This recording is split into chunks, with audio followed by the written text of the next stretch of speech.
Simplicité rime-t-elle avec facilité? Ça semble simple comme tout.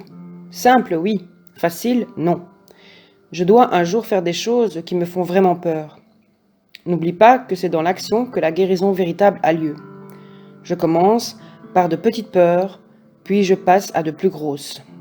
Pour expliquer la diffusion de dièse dans la matière, j'utilise la pyramide tronquée du dollar américain, symbole des Illuminati et de leur slogan « Diviser pour régner ».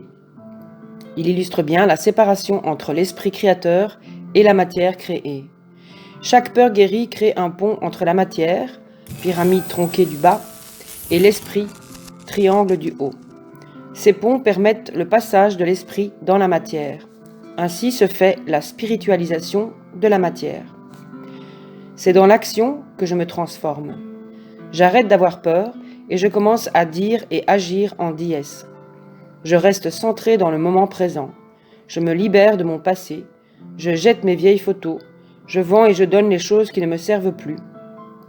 Je me libère aussi du futur et des vieux rêves que je nourrissais pour moi et ma famille. Je vis sans attente de ce qui pourrait arriver. Mais la bataille contre la mort et ses peurs est féroce. Je suis en proie à la résistance persistante de mon ego qui me harcèle constamment.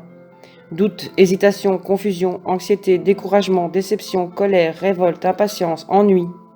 Autant de symptômes qui me signalent mon manque de foi en Diès, de confiance en sa grâce et ou d'abandon total à sa volonté. Quand l'ego pleure, l'âme se réjouit.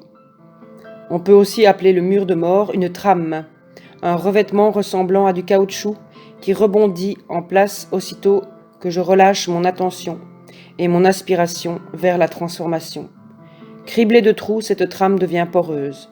On peut aussi parler d'un mur de briques qu'on déloge, une fenêtre souillée qu'on nettoie, une ouverture cachée sous d'innombrables voiles, un précipice qu'on recouvre de multiples ponts, un fossé que l'on comble. Toute image qui inspire aide à passer à l'action.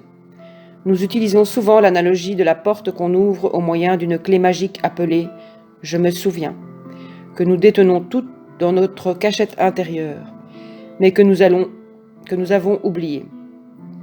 Elle permet à la lumière de l'amour de passer d'une pièce à l'autre et d'envahir tout l'immeuble. Irrésistible, invincible, seul l'amour est contagieux.